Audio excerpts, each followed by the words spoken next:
Vedanta classes. दोस्तों मैं हूं शिवम पांडे और आज के इस वीडियो में हम एक मज़ेदार और बहुत ही इम्पोर्टेंट यूनिट को स्टार्ट करने वाले हैं नीट और क्लास 11 के प्रॉस्पेक्टस से।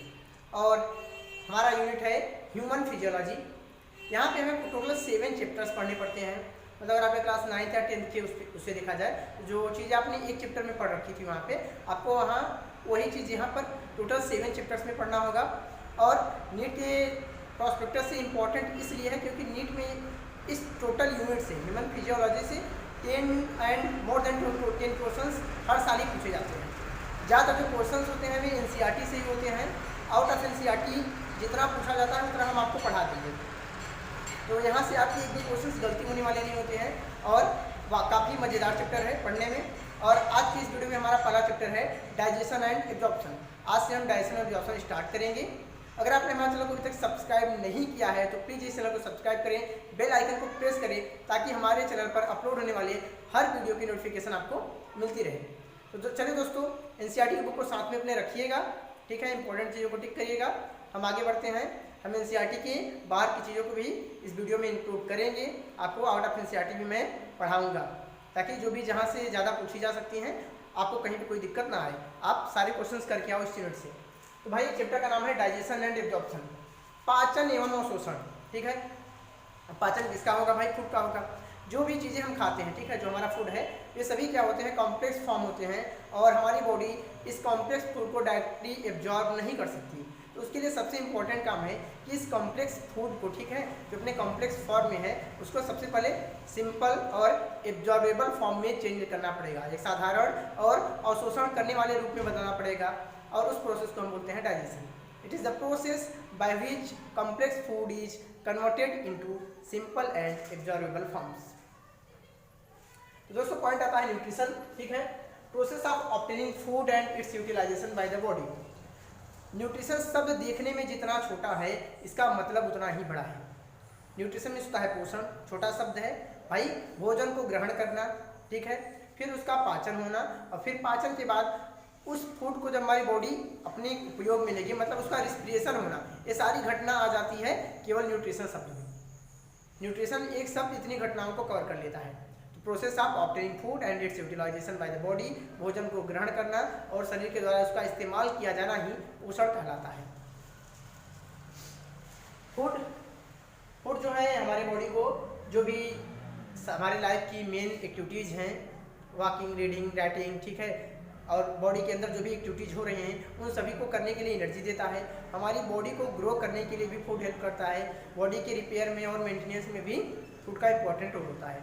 हमारे फूड में मेन 6 इसेंशियल इंग्रेडिएंट्स होते हैं, ठीक है, 6 इसेंशियल कंपोनेंट्स होते हैं। तो हम उनके बारे में जान लेते हैं। पहला कंपोनेंट होता है कार्बोहाइड्रेट। तो जो कार्बोहाइड्रेट है यह एक एनर्जी गिविंग फूड है।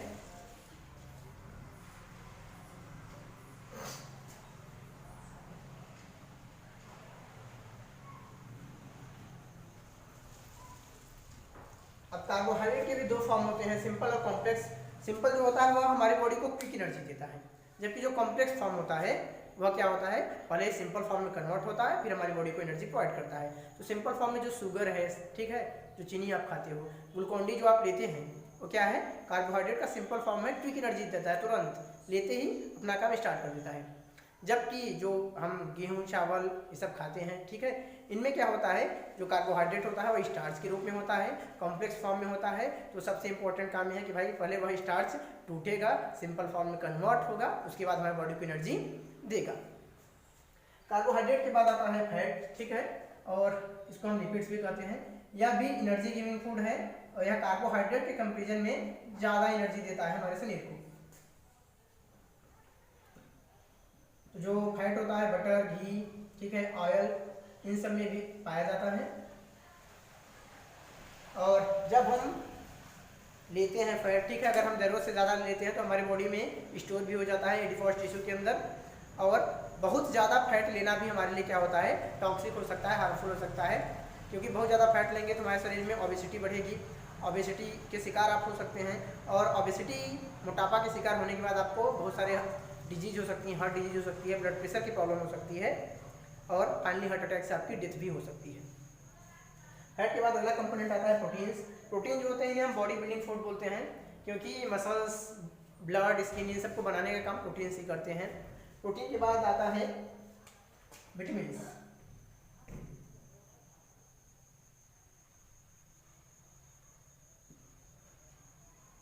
ये बेसिक बातें हैं, इसके बारे में हम कर लेते हैं, क्योंकि बहुत सारे बच्चे हो सकता है इसके बारे में ना जानते हों, स्पेशली जो यूपी बोर्ड वाले हैं, ठीक है, उनके साथ प्रॉब्लम होती है कि उन्हें उनके स्कूल में अगर अच्छा नहीं पढ़ाया जा रहा है तो बेसिक चीज़ें नहीं जानते हैं। तो हम एक बार इसके बारे में बात कर लेते हैं। प्रोटीन की बात है विटामिन। विटामिन जो होते हैं प्रोटेक्टिव इन फंक्शन होते हैं, इनका मेन काम होता है बॉडी की सुरक्षा करना, क्योंकि विटामिन की कमी से बहुत सारे डिफिशियंसी डिजीज होते हैं।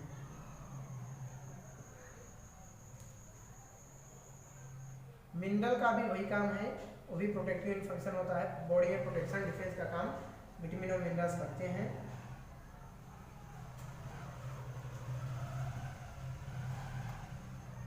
फाइनली आता है वाटर। वाटर मेन इंपॉर्टेंट इसलिए है क्योंकि जो हमारी बॉडी है वह 65 to 70% वाटर से ही बनी है। तो हमारे बॉडी में जितने भी आयंस हैं, मिनरल्स हैं, ये सब वाटर में ही डिजॉल्व होते हैं, वाटर में ही घुलते हैं और वाटर के थ्रू ही बॉडी में पूरे फैल पाते हैं। इसलिए वाटर क्या है, हमारी बॉडी के लिए बहुत ज़्यादा इम्पॉर्टेंट है। ये हो गया आपका बेसिक कॉन्सेप्ट डाइजेशन एब्जॉर्प्शन के बारे में शुरू करने से पहले आप जान जाए न्यूट्रिशन क्या होता है, फूड क्या होता है, फूड के कंपोनेंट्स क्या होते हैं। अब इसके बाद हम स्टार्ट करेंगे एलिमेंट्री कैनाल।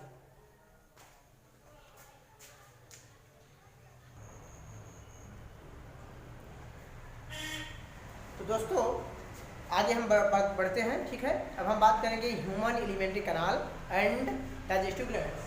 तो जो ह्यूमन एलिमेंट्री कैनाल है यह एक लंबी, ठीक है, कॉन्टिन्यूस ट्यूब होती है जिसकी शुरुआत हमारे माउथ से होती है और इनस पे जाके खत्म होती है। ह्यूमंस में यह लगभग 6 से 9 मीटर इसकी लेंथ होती है। It is a long continuous tube extending from mouth to anus. यह एक लंबी लगातार ट्यूब है जो कि माउथ से शुरू होकर इनस पे खत्म होती है।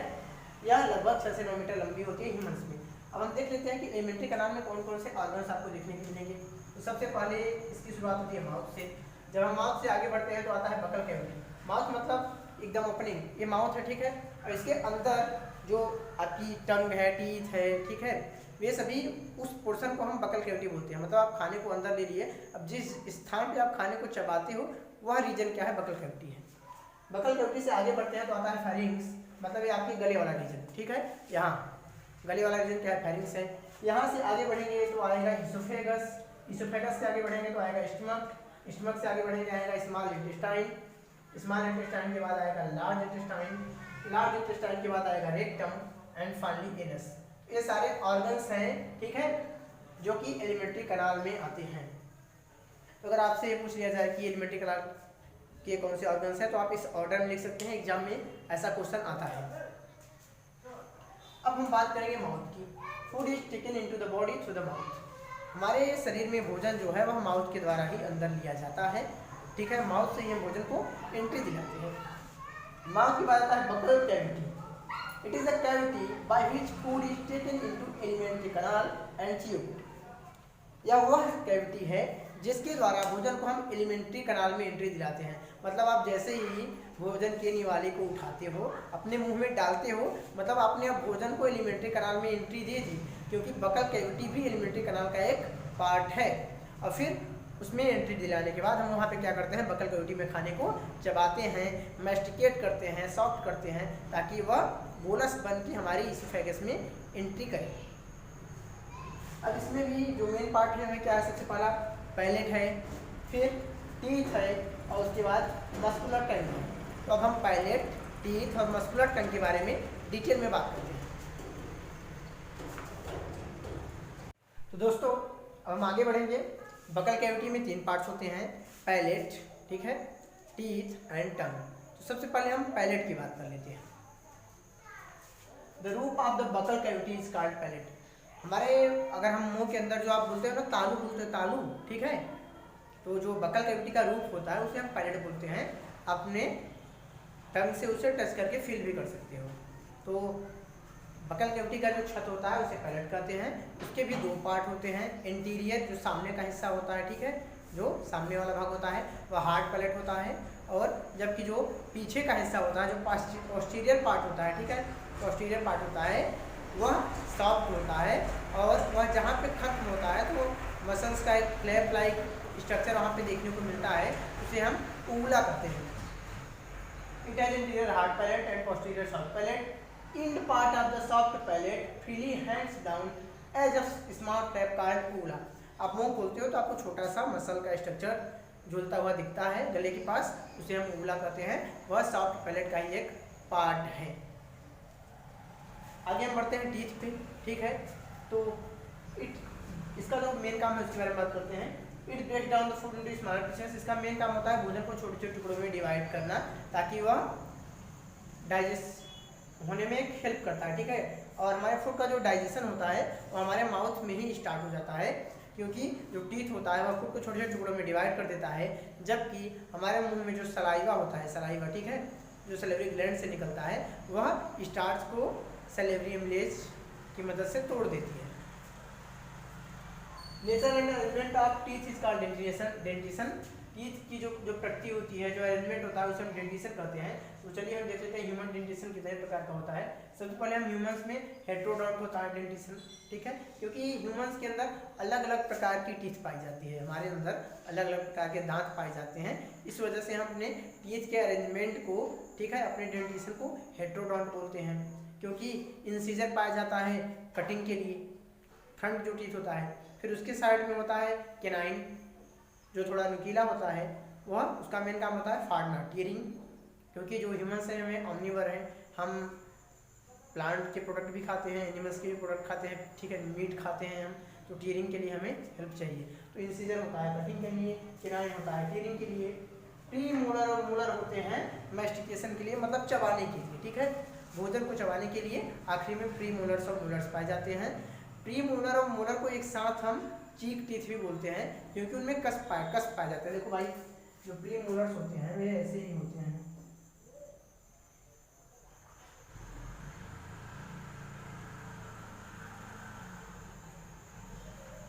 ये बीच में थोड़ा यहाँ पे गड्ढा आपको देखने को मिलता है। प्री मोलर्स और मोलर्स में इन्हें हम कस कहते हैं, और प्री मोलर और मोलर को एक साथ हम चीक टीथ भी कहते हैं। यहाँ से आगे बढ़ते हैं। अब आता है थिकोडोंट। ह्यूमंस में थिकोडोंट टीथ भी पाए जाते हैं, क्योंकि हमारा जो टीथ होते हैं वे जॉ बोन्स के सॉकेट में धंसे हुए होते हैं, ठीक है, इम्बेडेड होते हैं। थीका मतलब इनका जो पार्ट होता है वो धंसा हुआ होता है, इसलिए इसको हम थिकोडोंट बोलते हैं। और ऐसा जो अरेंजमेंट है वह मैमल्स के अंदर होता है। थिकोडोंट के बाद आता है डाइफॉयोडोंट। डाइफॉयोडोंट का मतलब द्विबार दंती। जब दांत दो बार आते हैं तो उसे क्या बोलते हैं, डाइफॉयोडोंट बोलते हैं। Because teeth form twice in life time, ठीक है, ह्यूमंस में, मैमल्स में टीथ जो है पूरे जीवन चक्र में दो बार बनते हैं, ठीक है। सबसे पहले जन्म के 6 से 7 महीने के बाद, बेबी के बर्थ के बाद 6 से 7 महीने के बाद, 6 से 7 महीने की एज पे हम बोल सकते हैं कि दांत आना शुरू होता है, ठीक है। और आता है मिल्क टीथ, ठीक है। मिल्क टीथ जो होता है 6 से 7 महीने में इरप्ट होते हैं, निकलना शुरू करते हैं, और 6 से 7 साल की उम्र में गिर जाते हैं, उनकी जगह ले लेता है परमानेंट टीथ। मिल्क टीथ जो हैं उनकी संख्या 20 होती है, ठीक है। 2102 डेंटल फार्मूला होता है, मतलब 2 इंसीजर होते हैं, एक केनाइन होता है, प्री मोलर होता ही नहीं मिल्क टीथ में, और मोलर 2 होते हैं। इस हिसाब से हर लोअर जॉ में 2102 के हिसाब से टोटल 20 नंबर हो जाता है। मैं ऐसे समझा देता हूँ आपको।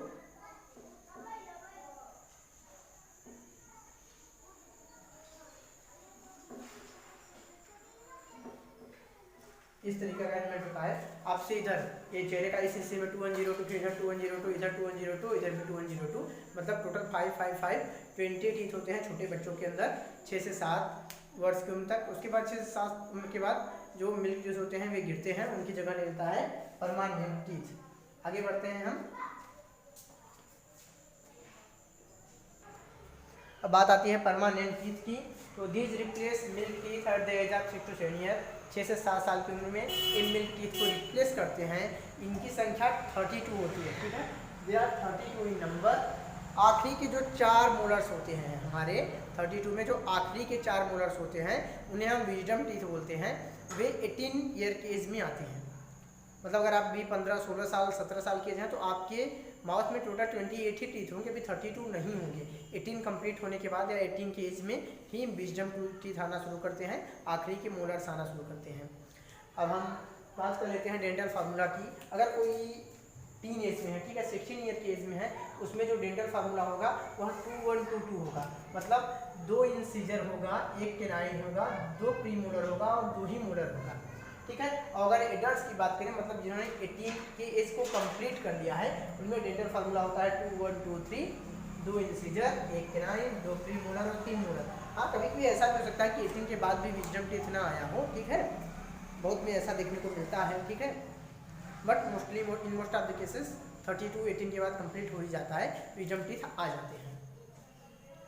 अब हम बात कर लेते हैं कि हमारा जो हर हाफ अपर लोअर जा होता है, सब में यही एलिमेंट होता है, 2 इंसीजर, 1 केनाइन, 2 प्रीमोलर, 3 मोलर, ठीक है।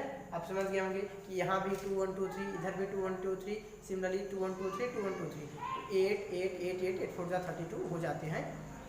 आगे बढ़ते हैं। अब आता है टंग। टंग जो है एक मस्कुलर ऑर्गन है, मसल्स की बनी हुई ऑर्गन है, और यह हमारे बकल कैविटी के बेस में, ठीक है, बकल कैविटी के बेस में जिस स्थान से अटैच रहती है, ठीक है, एक फोल्ड होता है, उसे हम लिंगुअल फ्रेनुलम कहते हैं। एग्जाम में कभी कभी क्वेश्चन पूछ लेता है, हमेशा तो नहीं पूछता, कभी कभी ये क्वेश्चन आता है कि टंग किस स्थान से जुड़ती है बकल कैविटी में। तो the place at which the tongue is attached at the base of buccal cavity is called lingual frenulum. याद रखिएगा, लिंगुअल फ्रेनुलम, ठीक है, वह स्थान है जहाँ पर हमारी टंग जो है बकल कैविटी में बेस से जुड़ जाती है। टंग के अंदर टेस्ट बड्स पाए जाते हैं, ठीक है, जो कि 4 बेसिक टेस्ट को डिटेक्ट करते हैं, महसूस करते हैं। अगर हम मतलब कुछ भी खाते हैं तो हमें उसका मीठा, तीखा, नमकीन, कड़वा सब महसूस हो जाता है, ठीक है, साल्ट, ठीक है, स्वीट, सॉर, बिटर, हम सब महसूस कर पाते हैं उन टेस्ट बड्स के कारण। तो चलिए हम देख लेते हैं कि टंग के किस रीजन में कौन सा टेस्ट बड पाया जाता है। भाई, टंग की जो टिप होती है, एकदम आगे वाला जो हिस्सा होता है, टिप, वहाँ पे पाया जाता है स्वीट। मतलब टिप से आप स्वीट को डिटेक्ट कर सकते हो, मीठा को चख सकते हो।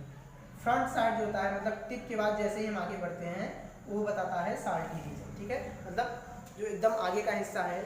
या मैं आपको थोड़ा सा टंग बना ही हूँ। अब ये जो रीजन है, ठीक है, ये रीजन, ये क्या है, स्वीट के लिए है। यहाँ से इसके बाद ये रीजन जो है, ये क्या है, साल्ट के लिए। ये जो किनारे हैं, रियर साइड जो है, ये जो है सॉर के लिए, तीखा के लिए है। हमारे टंग का जो किनारे हैं वे सॉर को बताते हैं। और फाइनली जो ये बैक रीजन है, ठीक है, यहाँ वाला रीजन, ये जो है वह बिटर को बताता है। बैक वाला रीजन बिटर को बताता है। तो टंग में 4 रीजन होते हैं। या मैं आपको इसे बताऊँ, एनसीईआरटी में फिलहाल नहीं दिया है, एक्स्ट्रा इन्फॉर्मेशन आप रखिए, क्योंकि जो एक्स्ट्रा क्वेश्चन आते हैं वे ऐसे ही आते हैं, बहुत ज़्यादा आउटर नहीं होते हैं, तो आप इतना कर सकते हो। तो टंग में 4 रीजन होते हैं। जो टिप होती है स्वीट बताती है, टिप के बाद वाला हिस्सा जो फ्रंट साइड होता है वे वह साल्टी को बताता है, किनारे जो होते हैं रियर साइड वे सॉर बताते हैं, और जो बैक साइड होता है वह बिटर बताता है। अब भाई टंग का काम क्या है, होती किस लिए हमारे माउथ में, मेन काम है भोजन को गीला करना, ठीक है, अच्छे से मिलाना। भाई हमारे मुंह में सलाइवा आ रहा है, अगर जीभ नहीं होगी तो आप मुंह के कोनों को साफ कैसे करोगे, खाने को अच्छे से सलाइवा में मिक्स कैसे करोगे, पहला काम ये होता है। फिर दूसरा काम ये होता है कि जो भी अब हम फूड खा रहे हैं, जो ठीक है पार्सली ब्रोकन पार्सली डाइजेस्टेड जो फूड है, क्योंकि मुंह में ही क्या है फूड का डाइजेशन स्टार्ट हो जाता है, मैंने आपको बताया। तो अब जो पार्सली डाइजेस्टेड फूड है हमारे माउथ का, वह अंदर जाने में ऐसे तो जाएगा नहीं, ठीक है, हम उसे पुश करेंगे तभी जाएगा। तो जो टंग होती है उसे निगलने में, उसे पुश करने में मदद करती है, ठीक है। टंग की मदद से हम बोलस बनाते हैं, फिर उसे बारी बारी से करके क्या करते हैं, स्वेलो कर लेते हैं, निगल लेते हैं। ये होता है टंग का काम। अब टंग के बाद हम बात करेंगे फेरिंग्स की, क्योंकि एलिमेंट्री कैनाल में जो पहला पार्ट होता है माउथ होता है, फिर होता है बकल कैविटी, बकल कैविटी के बाद आता है फेरिंग्स, फेरिंग्स के बाद oesophagus, stomach, small intestine, large intestine, rectum, बीच में कुछ एक्सेसरी डाइजेस्टिव ग्लैंड्स होते हैं, जैसे कि लीवर होता है, पेनक्रियाज होता है, गॉलब्लैडर होता है। हम उनके बारे में भी बात करेंगे। हम बात करेंगे कौन कौन से एंजाइम सिक्रेट होते हैं, कौन से एंजाइम के क्या काम है, किस तरीके से भोजन का डाइजेशन होता है, ये सब बात हम करने वाले हैं, ठीक है। चैप्टर में बहुत मज़ा आने वाला है, कहीं भी छोड़ के मत जाइएगा, वीडियो को पूरा देखते रहिए। अभी हम आगे बढ़ते हैं। तो बच्चों, फेरिंग बकल कैविटी के बाद जो रीजन आता है एलिमेंट्री कैनाल का, उसे हम फेरिंग्स या थ्रॉट कहते हैं। ठीक है, यह एक कॉमन पैसेज है जो कि डाइजेस्टिव सिस्टम के लिए भी काम करता है और रिस्पिरेटरी सिस्टम के लिए भी काम करता है, क्योंकि इस रीजन से ही विंड पाइप और फुट पाइप दोनों गुजरते हैं। विंड पाइप जो होती है वह लैरिंग्स होती है और जो फुट पाइप होती है वह इसोफेगस होती है। चलिए आगे बढ़ जाते हैं। ये 3 पार्ट्स में डिवाइड हो जाता है। ठीक है, जो आपका फेरिंग्स है उसके 3 पार्ट होते हैं। सबसे पहला होता है नेजोफेरिंग्स। भाई हमारा नाक जो है, ठीक है, नाक थ्रॉट में जिस लोकेशन पे खुलता है, ठीक है, हमारे गले में जिस रीजन में नाक की नोज की ओपनिंग होती है, जाके जहाँ पे ओपन होता है नोज, उसे हम नेजोफेरिंग्स बोलते हैं, नसल पार्ट बोलते हैं। उसके बाद आता है ओरोफेरिंग्स। ठीक है, अब माउथ जहाँ पे फेरिंग्स में जाके खुलता है थ्रॉट में, उसे ओरोफेरिंग्स ओरल पार्ट बोल देते हैं। फिर लैरिंग्स जिस रीजन में होता है, ठीक है, लैरिंग्स, ठीक है, जहाँ पे होता है जिस रीजन में, उसे लैरिंगोफेरिंग्स बोलते हैं, लैरिंगल पार्ट, क्योंकि जो विंड पाइप होती है उसे लैरिंग्स कहते हैं।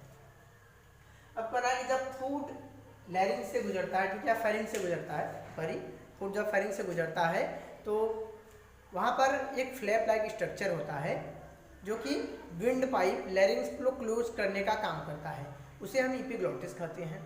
इपिग्लॉटिस का मेन काम होता है कि भाई जब भी भोजन आ रहा हो तो वह विंड पाइप को बंद कर दे। ठीक है, इपिग्लॉटिस क्या करता है, उस टाइम पे विंड पाइप को, लैरिंग्स को बंद कर देता है, ताकि गलती से भी फूड का एक भी पार्टिकल विंड पाइप में ना जाए, क्योंकि अगर विंड पाइप में फूड पार्टिकल एंट्री कर जाएगा तो क्या होगा, लंग्स में प्रॉब्लम हो सकती है, चोकिंग हो सकता है।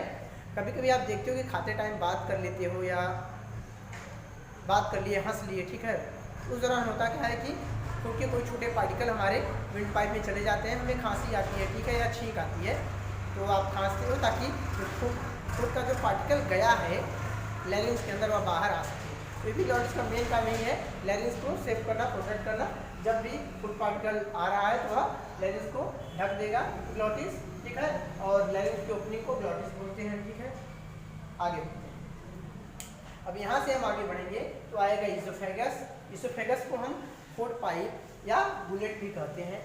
यह 30 सेंटीमीटर लंबी मस्कुलर ट्यूब होती है, मसल्स की बनी होती है। इसमें फुट को अंदर भेजने के लिए स्लाइटली मूवमेंट होता है, ठीक है, up side down side movement होता है, ऐसे बोल सकती हो।